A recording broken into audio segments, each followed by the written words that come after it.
Hello, friends. Okay, so welcome. This is a exciting day today because I have here Irnise Williams, and we're going to talk a little bit about her journey and not only as a nurse but also as a lawyer, and some of the work that she has been doing for other nurses in our industry who are doing epic shit like opening businesses, opening practices, making more money, and creating an industry of nursing that is growing and tremendous. So, Irnise, thank you for coming on today and for talking with me and sharing some of your experience.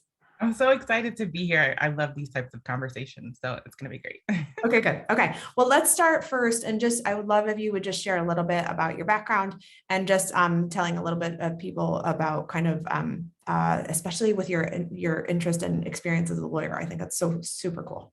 Yeah, so I've been a nurse for 13 years. I originally went to school in DC because I wanted to be a nurse. I knew that's what I wanted to do. I knew that's where I wanted to start. I'm not sure what the bigger plan was at the time. I thought I wanted to be a doctor and then got there and I was like, oh, I don't want to do that. And I wasn't quite sure what was next. And so my biggest goal was to work at Hopkins. And I ended up getting an internship my last year. And I ended up starting there as my first job as a nurse. I worked in the OR for a few years. Even though that can be good work, right? It's stable. It's if you ever known anybody who work in the OR, the schedule's good. It's just great benefits and you learn a lot, but it's also very restrictive. You don't have a lot of nursing skills. And so I needed to, I wanted to feel like I actually was doing nursing care for patients. So I went and worked in a pre-op PACU. And during that time, the Affordable Care Act was coming out and there was just so much buzz about changing healthcare and making it better and all of these conversations, but there weren't nurses there who were having those conversations. It was all politicians and policy and lobbyists and all of these different groups of people, but there weren't nurses. And I worked at an organization that was specifically bridging the gap between mental health care providers and some of the resources that they had. And they didn't have any nurses on their team. And I was the first nurse and I was in law school at the time, but I was one of the first nurses to work in their organization to help them understand community health and community care and the things that we do. And so it really troubled me that there were all of these conversations that were happening that we weren't involved in. So I went to law school and I thought that I wanted to work for the federal government. That was my biggest goal. They were having hiring freezes for a long time. And then when I started interviewing, people would say, well, why would a nurse become a lawyer? And I was like, because we're smart. Because we know about everything there is to know about everything because we have to. And so that also kind of bothered me. And I felt like I began to shrink because I felt I was so different and I didn't know anyone else like me. And so I graduated from law school in 2014. I didn't pass the bar the first time. So I ended up getting back into healthcare, worked in hospice, and was like, I'm just going to work in healthcare and figure it out. I didn't necessarily need to pass the bar. And so then they were like, your application is going to expire if you don't take it. So I took it, passed it, and I was like, okay, I'm going to launch my own practice. But that also takes a lot of confidence. And I think for years I had shrank myself because of my differences that I just wasn't confident enough. So I stayed in healthcare and kept working in healthcare and trying to find my way to a leadership position where I thought I could have more influence and really be in a position to have bigger conversations. And it took me a long time to get there. When I finally was there, I hated it. And so I didn't like the position of having the voice and the authority, but not the respect and not the power to actually create the change. And taking a change management program and becoming certified in change management, I realized I needed to do something different. I needed to do something drastic. And I couldn't just continue on the path that I was going of trying to wait for an opportunity for me to be in a space. I needed to create that. The pandemic happened. I was miserable. I left my job. I became a travel nurse because I needed the flexibility, relaunched my practice, revisited the entire idea, and was like, I'm going to do this. And if I fail, I fail, but I need to do something different. And my original goal was specifically working with nurse practitioners who are opening up their own businesses because they're completely underserved. Nobody really truly understands a healthcare practitioner opening up a business that is not a large scale medical practice, that is very non-traditional. There are so many different ways now that nurse practitioners and even nurses are opening up businesses and nobody really understands it. But I did because I'm a nurse and because I work with nurse practitioners. I understand their scope of practice. I understand their talents and their skills and their ingenuity. And so I felt that this community was one that I could actually have an impact with. And as I began to bring on clients, I realized that all nurses were also opening up businesses more than I had ever seen before because of the pandemic. And so I expanded my practice to both work with nurses and nurse practitioners. And originally we were just kind of trying to figure it out. Like, what do you need to do to get the business up and running? So just those basic foundational things. But then I began to realize people just didn't even understand business development. So once your business is established, what happens next? And that's actually my sweet spot. That's the thing that I can really do well, is helping people once you're established, get the development to understand all of the internal and external aspects of your business to help you grow so that you can be successful without it necessarily being stressful. I think some of the challenges of being in practice and being in business is that you have to do more to get more. But in reality, that's not always sustainable. And it's sometimes not profitable, even if you're doing cash based or insurance based. And so trying to find a balance of doing the things that make you happy and that you love while also trying to make money and not burn yourself out, because it defeats the purpose of starting a business to leave a setting where you're already burned out to go into another setting where you're going to be burned out. And so that was my focus, to condense what I was doing for my clients on the long-term basis, to give people the tools and the skills that they needed to build quickly, because people didn't have a year. People really only had a few months, because people were either trying to get out of a position or they were already out of that position and they didn't have loads of money waiting for them on the other side.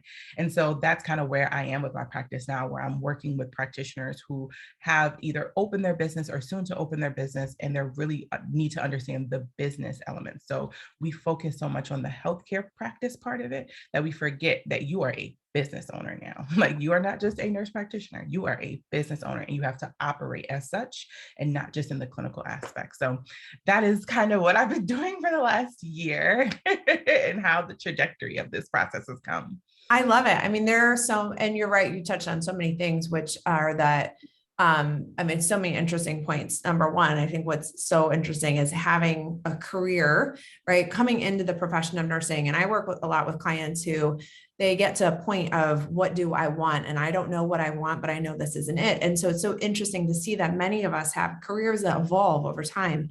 And to be someone who has kind of like a foot on both sides, to be someone who has expertise of, legal experience and a degree and training all in a legal realm, but also has this experience as a nurse and, the connections and understanding the details of things like scope of practice, which you're right, like so many people don't get.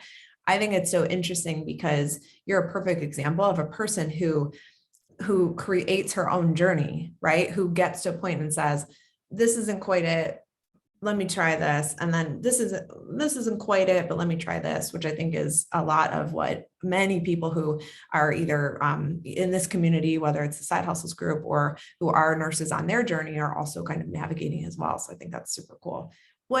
Tell me about the business and what you have right now currently. So your focus is that you, as you help nurse business owners, do you do that in a one-to-one setting? Or are you doing that with your courses? What is kind of the way in which you serve them?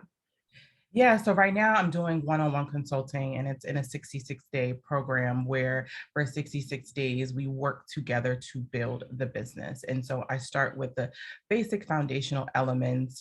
Yes, you should already have like your LLC and all those things, but I give you all of the tools up front, like this is what we're going to do. But then week by week, we discuss what that looks like. And so we talk about the different elements of, awareness. So I go through a 5-step change management process where we talk about, how do you bring awareness to your business? How do you bring awareness to your brand? How do you even find your voice and decide, like, this is who I am and this is what I do? We develop your pitch. We work on that so that you have it so down packed that if someone asks who you are and what you do, you spit it out. And then not only that, people then take that message for you, and which is the best way to build your business and brand. And so we go through this awareness process and what that looks like. And then we talk about the desires. I think a lot of times people tell you you have to do these things, but in reality, the purpose of being in business and being a business owner is to really create a life around your business, not necessarily your business being your life. And so we talk about the depth of lifestyle design and how those adjustments need to be made over time. I think for me, that is one of the things I struggled with because I had an idea of what I wanted my life to be at 25 before I had kids, before I was married, before I knew what the legal world was going to be like for me. And I was trying to fit myself into this very specific lifestyle that no longer existed because I have two children who go to two different schools, I do two different pickup time, like all of those things. And so I had to adjust the lifestyle design and then build a business around that to make sure that I had the flexibility to be there for my children the way I wanted to be present. And so then we go through the knowledge phase. So many of us, and it's so easy for us to just buy a course, buy another course, go on YouTube. We're just searching for so much information. And we forget that one, we are already very well trained practitioners, right? So much of what we've learned can translate into skills that we need as business owners. And we just need to figure out how to bridge that gap. And then we need to figure out where there are gaps in knowledge and then fill those not immediately, but on a timeline that actually makes sense for you. And so we go through that knowledge phase and we make those assessments. And then we get into the ability phase. How do you make money? A lot of times people's pricing is off. People don't understand the cost of doing business, the systems. I probably pay more. I don't even have, like, I work from home. So, but I pay more on the tech side. So every system that I have, Zoom, like everything costs money. And we forget that the initial investment into that process may be more than we expected, but it's actually reasonable if we can put that into the cost of doing business. And so your business, and this is my accountant has preached this to me, your business should support everything that you do. Everything that you do, right? Like if you need more education, your business should be able to help you afford that. That shouldn't be coming out of your personal pocket. And so trying to build a business that actually makes money, we talk about that process and what sustainability and what profitability actually looks like, what it means, set those goals and work through that process. And then we get into the last phase of the business where I take a look and say, okay, this is where you are. This is what you wanted. This is what you create. Can you do this? Is this what you really want to do for the next year, 3 years, 5 years? And if not, if that is not sustainable, then we talk about what a pivot looks like. How do you still use the same idea or the same skills or the same concepts, but do it in a way that is actually sustainable for you that can then help you get to profitability? For me, I built my business in less than 12 months to multi six figures while working as a travel nurse because I understood the power of pivot. I had no intention of actually serving specifically nurse practitioners when I relaunched. I had to listen, right, to what was going on around me and find my niche. And I knew that there, one, was already a relationship there because I was a nurse and I understood them. So I could do that. And then I had to continue to dig deeper and to understand. People get into business and they just stop. Like, this is where I am. This is what I'm doing. Not understanding that instead of going wider and doing more, sometimes you just need to go deeper. And so that's the 66-day program. It is 10 weeks of like one-on-one calls, consulting, education, and then 2 weeks of implementation where we really decide, like, is this going to work, and if we need to make pivots, what that kind of looks like. People get access to my private community where I'm posting specific content related to business and business development.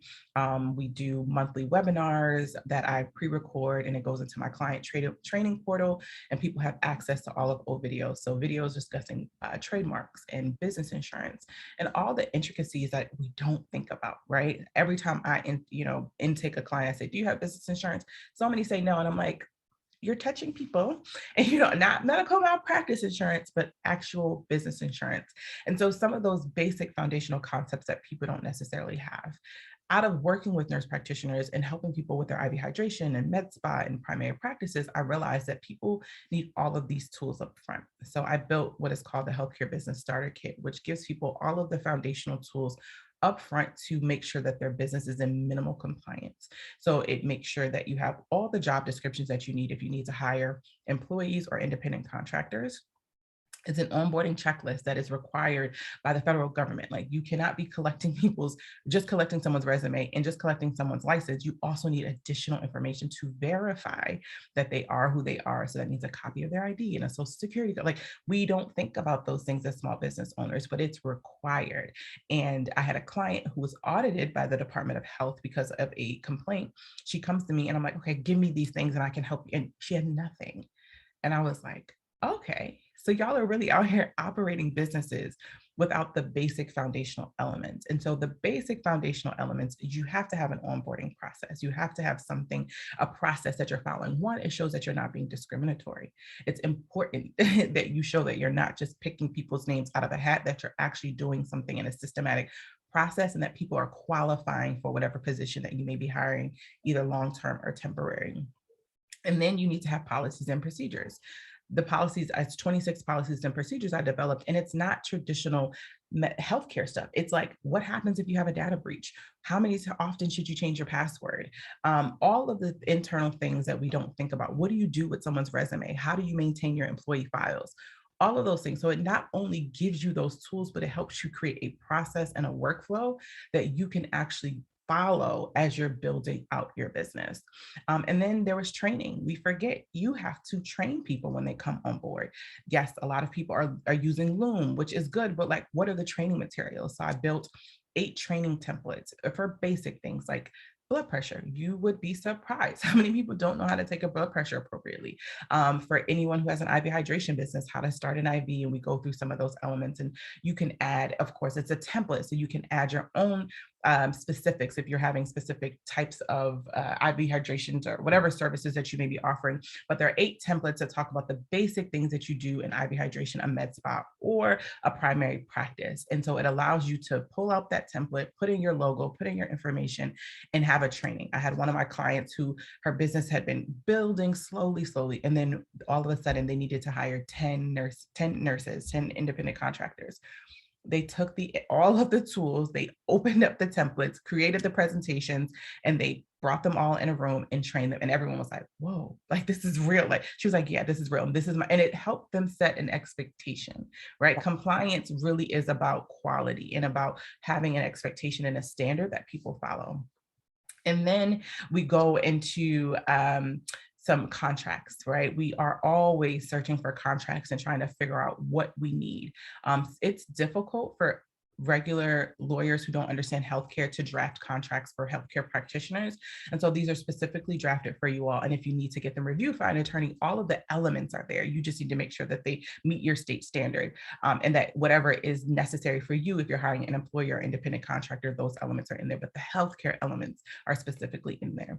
And then the last thing that's in the template, oh no, I added actually recently some primary practice care forms, so patient responsibility and HIPAA authorizations and things like that, that you need, that sometimes the EMR systems have them, but sometimes they make you build them, and that can be time consuming. And then the last thing is your website.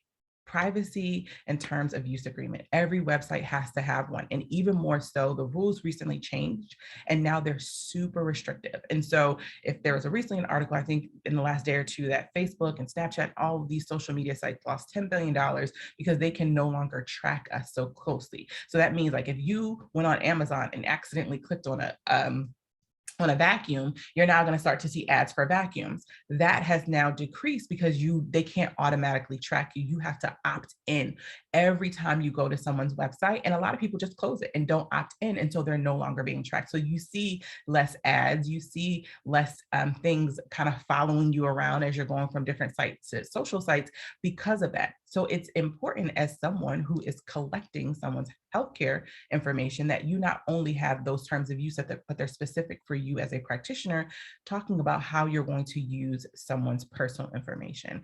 And so it's really, really crucial that those basic compliance elements are there. And that's why I built the Healthcare Business Starter Kit, because they're things that as a practitioner, you're not going to think about, but it's something that you need. And if there's a complaint filed with either the Department of Health or anyone who regulates you, or even the board, they're going to specifically say, I need those things, and they're not going to give you a lot of time to develop them.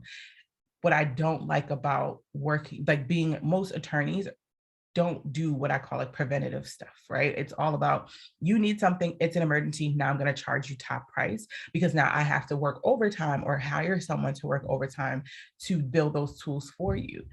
That's not really fair. We know you need these things. We know that they need to be accessible and available.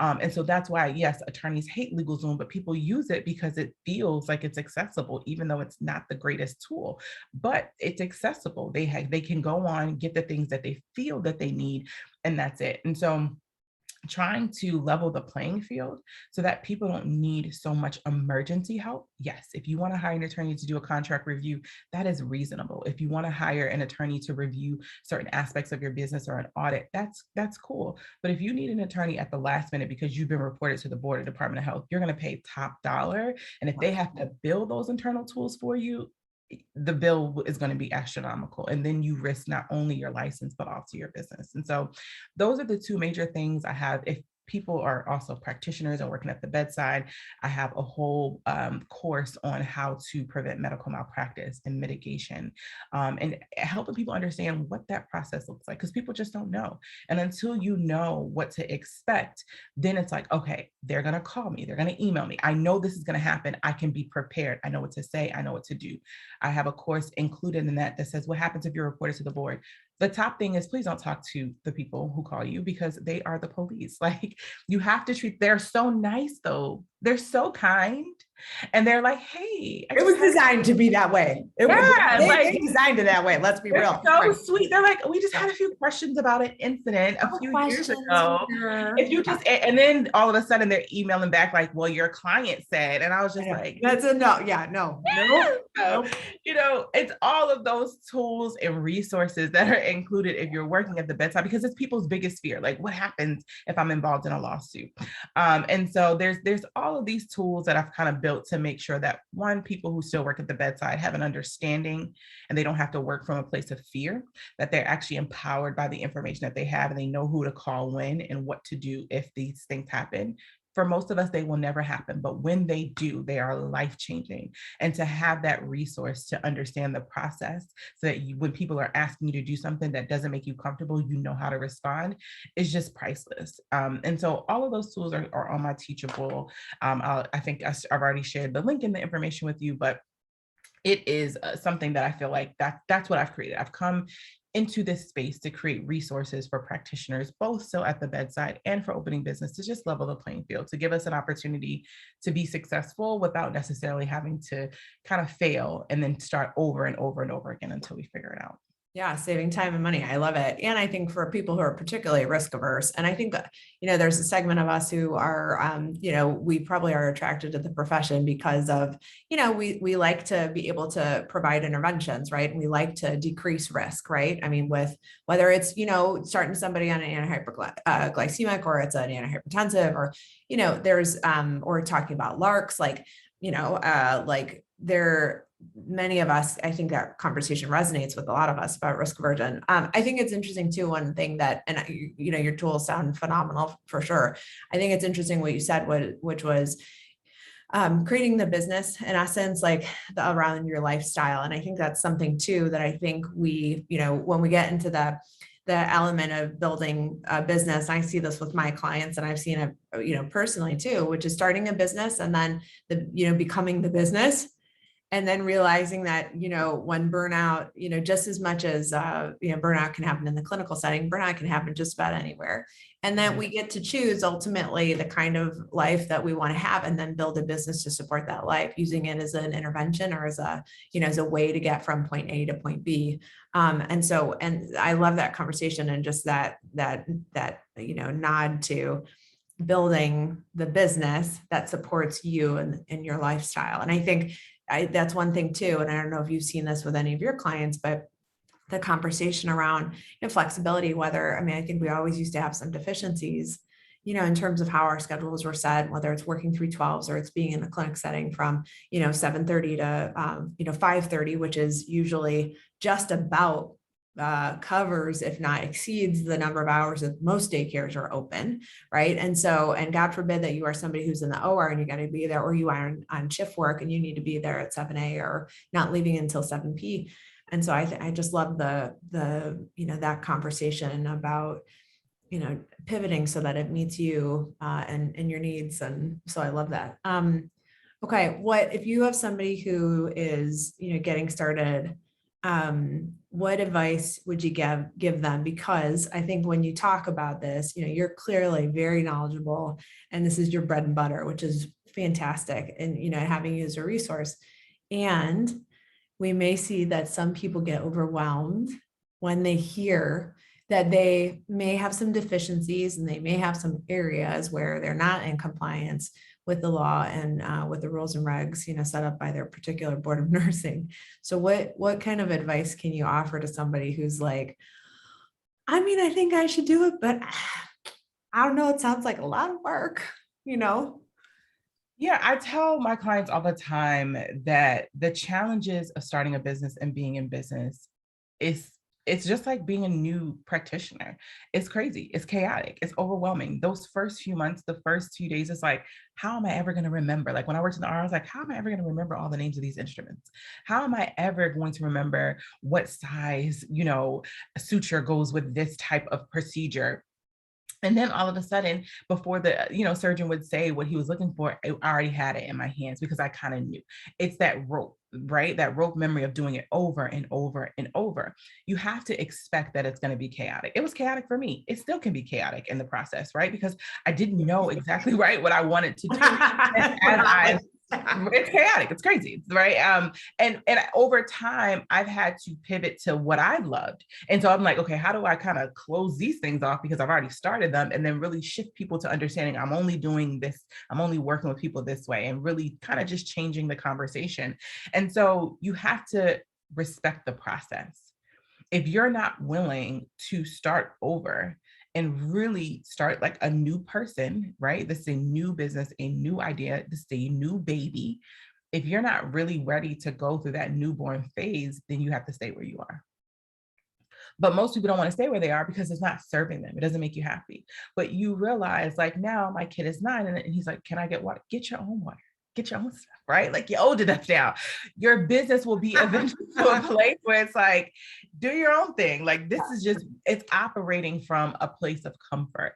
But we don't like the chaotic phase. We don't like the figuring it out. We don't like trying to find our niche. We don't want to do the developmental research.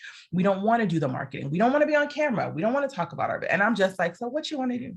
Tell me what you want to do. And we forget that we did that, just like you said. And I talk about it with clients too. I'm like, there was a time when you despised being an NP. You probably walked into clinic and you dreaded it. There was a time when you were nervous as hell about your first day in clinic. There was a time when you absolutely sweat through your lab coat because you were going to walk in to talk with an attending about a case or a patient and you were nervous and you did that, right? Like we forget. It's like, it's almost like, it's like childbirth. You could just kind of like forget like that whole thing that's labor and birth. You're like, oh yeah, we'll do it again. And then you're like, what was I thinking? Why would I do this to myself?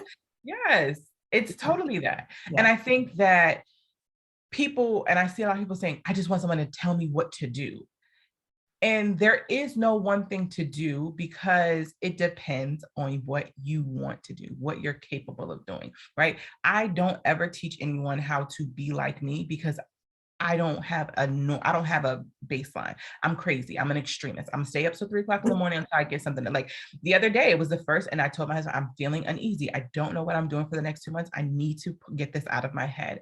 I fell asleep and I woke up and I was like, I didn't do what I need to do. And I stayed up till 3 o'clock in the morning because and then I woke and I texted him. I was like, I'm done. And he was like, you're crazy. Like, what are you doing? Like, right. But so I'm never going to teach someone to be like me. And people get into programs where people are saying, do this here. And you do it, and it doesn't work for you, and you're unhappy because you're not trying to figure it out for yourself. And so there are a lot of people who talk about mindset. I think mindset is so important. And we get there and we think that if I get the mindset, then I can do the things, but you still have to have the desire to implement, right? The work of mindset is to open yourself to the abilities of what could happen. But if you're not willing to try after you've opened your mind, then you're still going to be stuck. And then you're back with another coach saying that coach didn't work. I'm going to go work with this coach and that coach. And that's not true. It's that you're not implementing the work. Like whatever it is that you're investing in, you have to fully invest in it. Whatever your program that you're a part of, show up. It frustrates me sometimes. I'm like, if you don't show up, how can someone help you? If you don't reply, how can someone support you? If you don't say what you need, how can we really dig deep and figure those things out? And so I hope that nurse practitioners and who are in your program can really understand that it's a process. Respect the process. You're a new business owner. You cannot compare yourself to a Jeff Bezos or, an Elon Musk. Well, you could. I just don't know Don't. if it serves you. Uh-huh. Right. Please don't, like, but you have to understand, right? Their level of crazy and they're extremists too. Yeah. Elon he has no filter. You can't, so if you're not going to be as radical as that, then you would compare yourself to people who are aligned with what you want to do. I follow women who are successful in a way that I want to be successful. And so when I look at them and I see the things that they're doing, I study them. I appreciate what they share. I read their books. I invest into their programs. I learn from them, not to duplicate or replicate what they've done, but to help enhance my own knowledge. And so I want us to really focus on successful nurse practitioners who have opened up their own business, or healthcare practitioners who have opened up their own businesses, so you can see what the good and the bad, because people are going to tell you what didn't work, right? I can tell you doing webinars back to back to back to back may not be the best idea, but webinars are actually a great tool, right? And so you have to respect the process. You have to figure out what works for you. You have to embrace the change. You have to be comfortable with investing.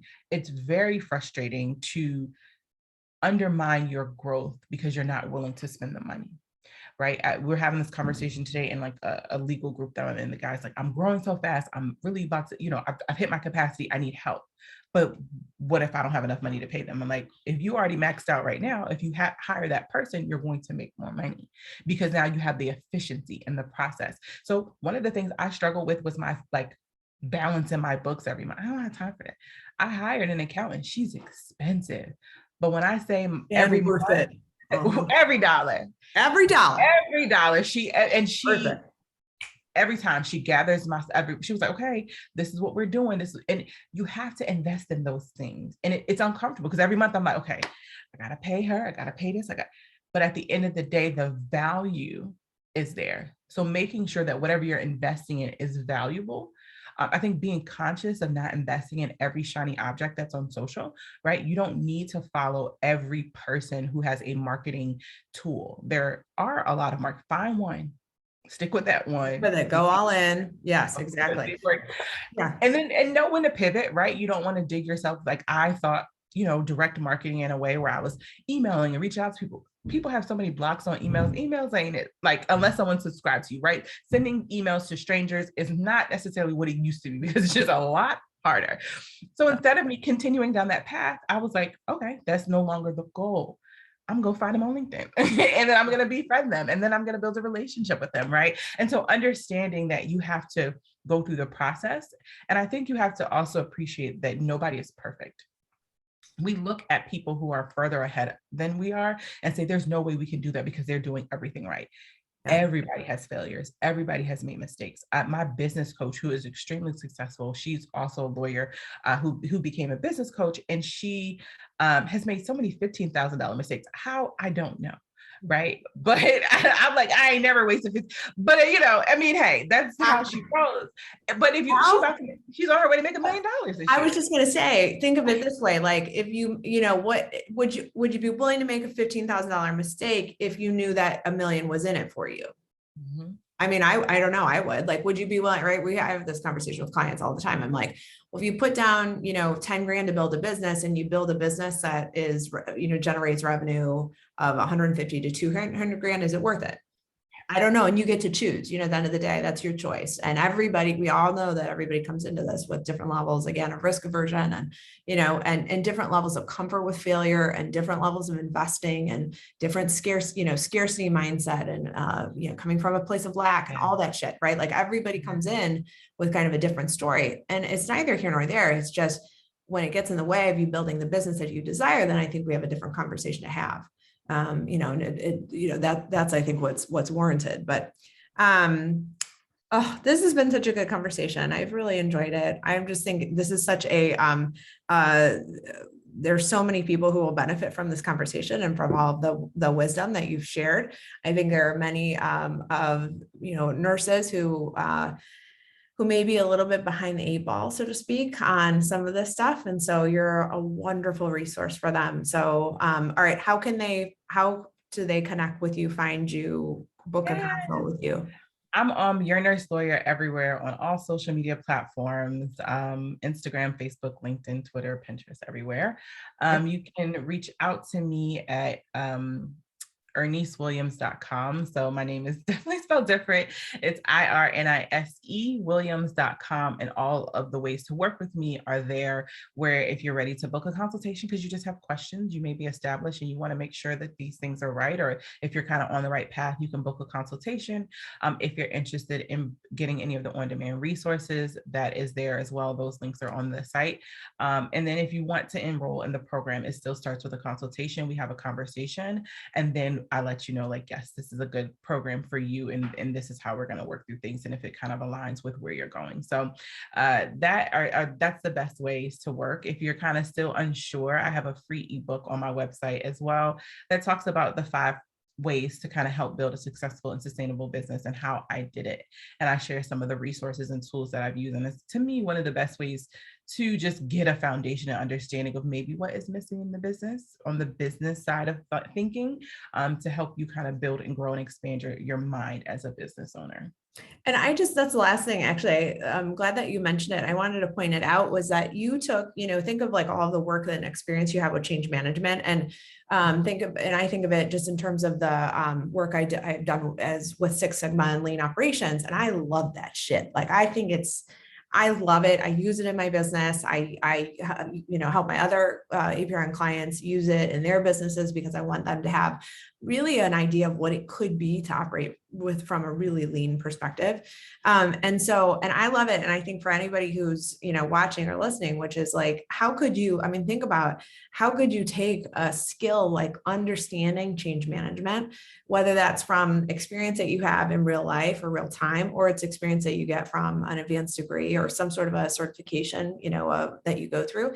How can you use that to your advantage as another skill that you can repackage and repurpose and use it as a way that could be supportive to someone else, which I think is, it's just another tool in the tool belt for you, Irnise. But like, there's no doubt that there are a lot of people who are listening who have been to some sort of training like that, where they have these skills and they're like, well, I don't know anything. I don't know how I would start a business or whatever. And the reality is, that's not necessarily the truth, right? Like, there are some things that you could do in order to be supportive as a consultant or as a coach, down the road. So I just also wanted to point that out. So, all right. Thank you so much for your time. It was a pleasure to hear more about you, to hear more about these services. Go find Irnise, go connect with her. She's also a total powerhouse and a joy to witness on Instagram, so which I particularly love. So keep going there. I'm like, oh, Irnise is doing it. I was like, I could do this too. You can do this. You can do this. Between you and Tiff, I watch you too, and I'm like, I gotta get a nurse bestie just like Irnise. Yes, Tiff was like, I think I was like, hey, I'm doing an interview. I was telling her I was doing an interview with you, and she was like, I think Anne and I would be best friends in real life. I'm like, she's pretty dope. Like, talking to her on the phone, she's really dope. So we're gonna have to come visit. I love her. Well, maybe we have a little Zoom coffee and we can have some sort of a conversation about what that could look like. I would love it, because I think you guys are just unbelievable. You're such a treasure and a resource to our community, and I just think it's phenomenal. So keep going. All right, Irnise, so good to see you. I will see you next time, and don't hesitate to reach out if you have questions. All right, see you guys. Bye, Irnise. Bye.